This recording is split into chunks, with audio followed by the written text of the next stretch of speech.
Hey, it's Dunstan, and today I want to talk to you about being grateful for your challenges.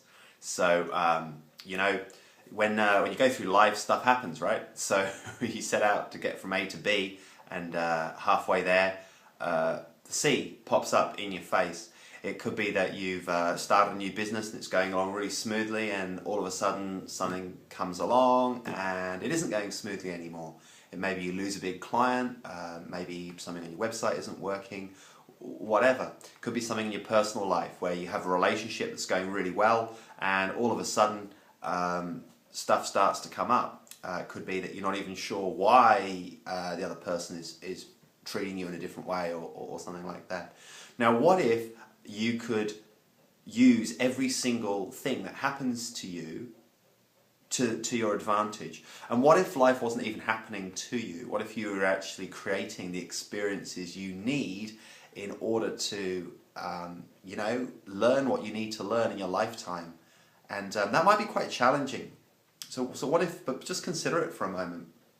When I was doing an amazing year of training to be a Steiner teacher, studying anthroposophy, which is what Rudolf Steiner, the Austrian philosopher, brought. Now, without going into a whole lot of detail about that, one of the exercises was, imagine you're walking down the road and a roof tile falls off the roof and lands on you. A freak gust of wind blows it off the roof. It lands on you in such a way that it hits you on the head and breaks your neck, and you end up being paralyzed. Now, if you're in victim consciousness, you're going to turn around and say, oh my God, that's the worst thing that could have happened to me. Why me? That's so harsh. I'm not going to be able to do the things that I did before. And look, of course, it's certainly going to be a change in life, but a victor, rather than a victim, is someone who sees the positive in every scenario. Someone empowered is going to look at that and say, well, what can I do? I can get on with living my life. Now, a key part of that, that person may end up being an amazing inspiration to other people. I read an article yesterday about a woman who was born with a really rare condition. There's only 2 people in the world that have this, where she just has 0 fat percentage in her body. And of course her face is a totally different shape to a regular person's shape. And she was, some tormentors put a video of her when she was like 17, put a video of her up on Facebook and YouTube, just saying she was the ugliest woman in the world.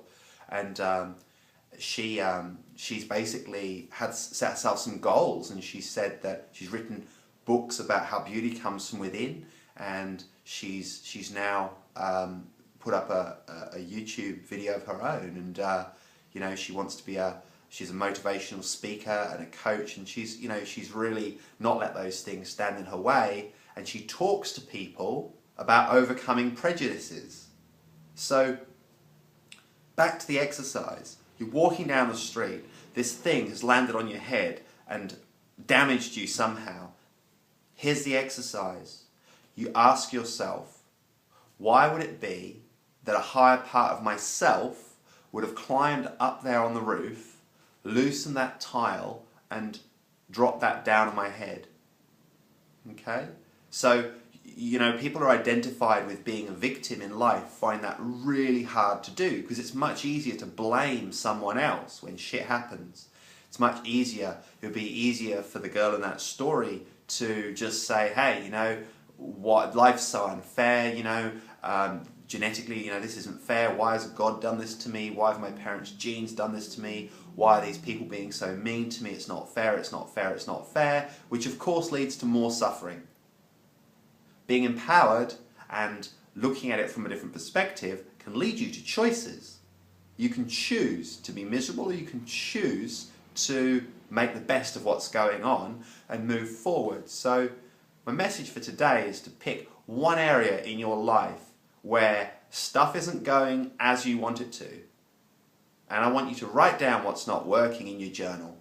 It could be that your finances aren't where you want them to be. It could be that a project isn't going as you want it to go. And then look closer. Do that exercise. Imagine a part of yourself has actually created that scenario. for your good, for your highest good. And what is it that that part of you is actually wanting you to learn? What's the learning there for you? There's always something to learn. There's always an insight to be had. There's always something there for you. There's always gold. Every cloud has a silver lining. So what can you take from that? What could be the learning from you? Feel free to post a comment and share. And I'm going to be in touch with you soon about some pretty amazing stuff. So stay tuned. Thank you for listening. It's been Dunstan, and I'm going to sign off. Bye for now.